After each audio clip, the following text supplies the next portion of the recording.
शहर की मशहूर होटल में राहुल और उसका दोस्त पार्टी कर रहे थे। थोड़ी देर बाद राहुल के फोन की रिंग बजती है और वह होटल से बाहर आकर अपने फोन पर बात करने लगता है। राहुल फोन पर लगा ही था कि थोड़ी देर अंदर ना आने की वजह से उसका दोस्त वीरू होटल से बाहर आ जाता है। अरे राहुल, क्या हुआ? तुम अचानक पार्टी छोड़ के क्यों बाहर आ गए? और किसका फ़ोन है? चलो ना यार, पार्टी करते हैं। अरे नहीं वीरू, अब मेरा पार्टी करने का बिल्कुल मन नहीं है। तुम्हें पता है किसका फ़ोन था? अरे मेरी गर्लफ्रेंड का फ़ोन था, बुला रही है मुझे। चलो चलते हैं। अरे राहुल, कैसी बात कर रहे हो? कितनी रात हो गई है, 12 बजने को है, तुम्हें घर जाने की पड़ी है। वीरू, तुम कितने डरपोक हो, आज सब पता चल गया। अरे यार, तुमसे ये उम्मीद नहीं थी। ऐसे ही राहुल वीरू की एक बात नहीं सुनता और फिर वे दोनों अपनी गाड़ी से घर की ओर निकल जाते हैं। वह गाड़ी लेकर घर की ओर निकलते ही है तभी उनकी गाड़ी झटका मारती है और अचानक से बंद हो जाती है। राहुल और वीरू गाड़ी से उतरकर गाड़ी को देखते हैं। अरे ये क्या था? ये क्या हुआ गाड़ी में अचानक से? अरे वीरू, तुम बहुत डरते हो। डरने की बात नहीं है, तुम गाड़ी खोल के देखो, थोड़ा सा ही फॉल्ट होगा। यार, मैंने गाड़ी को चेक कर लिया। मेरी बात मानो तो हमें होटल वापस लौट जाना चाहिए। गाड़ी में फॉल्ट है और मुझे नहीं लगता ये घर तक गाड़ी पहुंच पाएगी। अरे ये गाड़ी घर तक भी पहुंचेगी और मेरे गर्लफ्रेंड के घर तक भी। तुम मेरी बात मानो और जंगल से शॉर्टकट लो। राहुल वीरू की एक बात नहीं सुनता और गाड़ी को जंगल की ओर शॉर्टकट लेने को कहता है।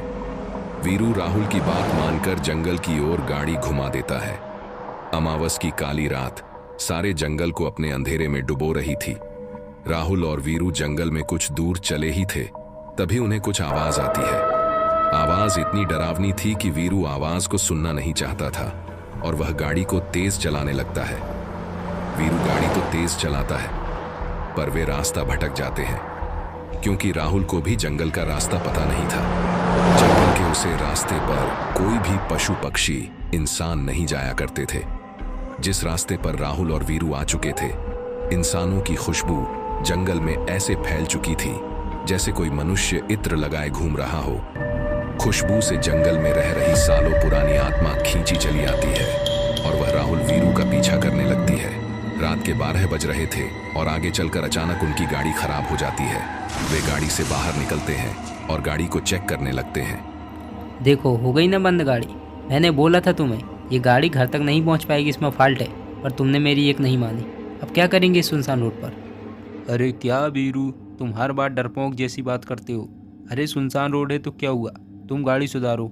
और तुमने तो मैकेनिकल की पढ़ाई की है ना, तुम गाड़ी सुधार सकते हो। तुम एक बार कोशिश तो करो। और फिर कितने दूर है घर? थोड़े ही दूर बचा है, बस थोड़ी देर और। हाँ राहुल, पर तुम इधर ही रहना, कहीं चले मत जाना। कितना सुनसान जंगल है ये। मैंने मना किया था पर फिर भी यहाँ लेके आ गया मुझे। फिर वीरू गाड़ी को ठीक करने के लिए कुछ जुगाड़ करने लगता है और गाड़ी को चेक करता है। तभी गाड़ी के पीछे खड़ा राहुल उसे झाड़ियों के पास एक सुंदर सी लड़की दिखाई देती है जो कि उसे इशारा करके अपने पास बुला रही थी। यह देखकर राहुल बहुत खुश होता है। वह इस बात को वीरू को बताना उचित नहीं समझता क्योंकि वीरू इतनी रात को उसे लड़की के पास नहीं जाने देता। ऐसा सोचकर वह वीरू को बिना कुछ बताए उसे लड़की के पीछे चला जाता है। राहुल लगातार उसका पीछा करता है।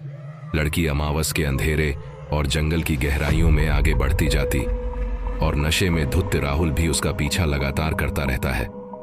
जब लड़की काफी दूर पहुंच जाती है तब राहुल कहता है, अरे और कितना दूर ले जाओगी डार्लिंग?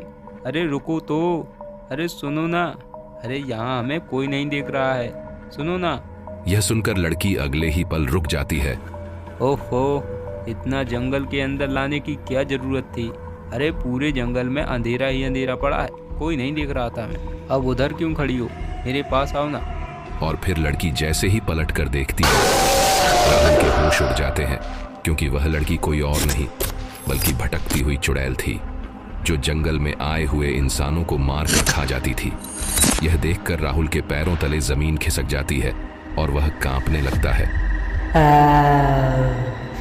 मेरे पास आओ, मुझे गले लगा।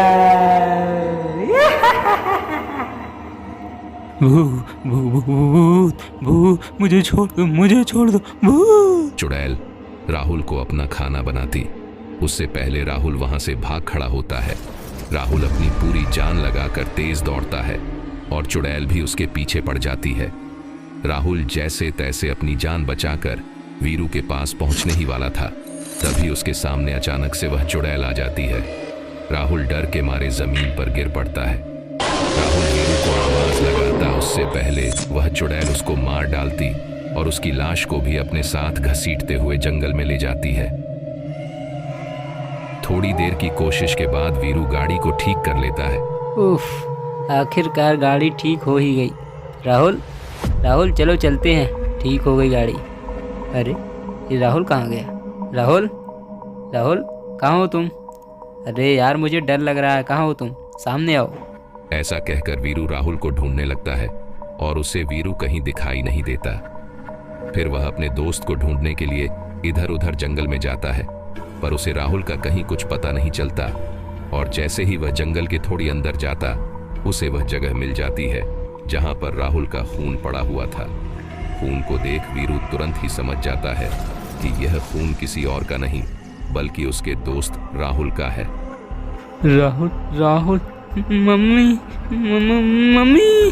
वह कुछ करता उससे पहले उसके कानों में वह डरावनी आवाज आने लगती है जो कि उसे जंगल में गूंज रही थी। वीरू जान बचाकर अपनी गाड़ी की ओर दौड़ता है।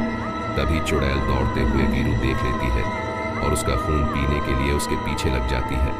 वीरू जैसे तैसे दौड़ता भागता अपनी गाड़ी के पास पहुंच जाता है और गाड़ी में बैठकर वह फुल स्पीड में गाड़ी चलाने लगता है। वीरू को हाईवे का रास्ता मालूम नहीं था, पर वीरू को जो भी रास्ता दिखाई देता है वह उसी रास्ते पर तेजी से गाड़ी चलाता है। थोड़ी ही दूर गाड़ी चलाने के बाद उसे ऐसा लगता है कि मानो उसे हाईवे का रास्ता मिल गया है, जो कि चुड़ैल का एक जाल था। उसके सामने एक मजबूत सड़क दिखाई दे रही। जैसे ही वह कार को उस रास्ते पर चढ़ता है, उसके सामने वह चुड़ैल आ जाती, जिसे देख वीरू के हाथ पैर कांपने लगते हैं और उससे कार के ब्रेक लग जाते हैं और कार वहीं रुक जाती है। वीरू कुछ समझ पाता उससे पहले वह चुड़ैल उस पर हमला कर देती, जिससे वीरू डर के कारण गाड़ी को खाई की तरफ मोड़ देता है और ना चाहते हुए भी वीरू की गाड़ी एक गहरी खाई में जा गिरती है। सुबह होते ही लोगों को वीरू हाईवे पर बेहोश अवस्था में मिलता है। अगला पार्ट देखने के लिए कमेंट में पार्ट 2 कमेंट करें।